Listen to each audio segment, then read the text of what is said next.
Kapolsek Citamiang AKP Arif Saptara Harja bersama anggotanya menyambangi langsung kediaman Paujan, siswa kelas 2 SMP Negeri 8 Kota Sukabumi yang saat ini tengah mengalami sakit. Kapolsek Citamiang Arif mengatakan mendapat informasi dari orang tuanya bahwa Paujan ingin bertemu dengannya. Bersama dengan anggotanya langsung menuju kediaman Paujan yang berada di Jalan Lamping, Kelurahan Gedong Panjang, Kecamatan Citamiang. Kisah haru menyelimuti bocah tersebut saat diceritakan orang tuanya. Paujan menderita kelumpuhan sejak usia 1 tahun, namun semangat belajarnya di sekolah sangat luar biasa. Dibuktikan dengan prestasi dan nilai di sekolahnya sangat baik, kini Paujan berusia 13 tahun. Rencana Kapolsek Citamiang akan membelikan handphone baru untuk Paujan, karena dikabarkan handphone miliknya telah hilang.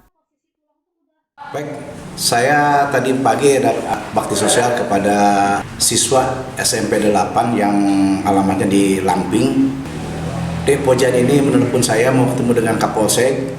Ya, dengan senang hati saya tadi pagi berangkat ke rumahnya dan memberikan semangat kepada Paujan untuk tetap semangat walaupun dengan keadaan seperti ini. Yang tadi saya lihat kondisi tubuhnya itu tulang rusuknya sudah mengganggu hati dan lambungnya. Jadi dia tidak bisa lama, sudah 2 minggu ini tidak bisa lama duduk. Ya, Paujan ini menurut keterangan dari orang tuanya, ibunya itu panas. Dari panas ini jadi terserang lumpuh ya.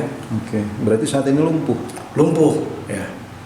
Yang biasanya Paujan ini bisa mengikuti aktivitas sekolah ini dari pagi sampai selesai. Untuk 2 minggu ini sudah tidak bisa karena sakit dia, merasa sakit dan merasa terganggu. Dari Kota Sukabumi, Sofwan Julfikar melaporkan untuk Dinamika.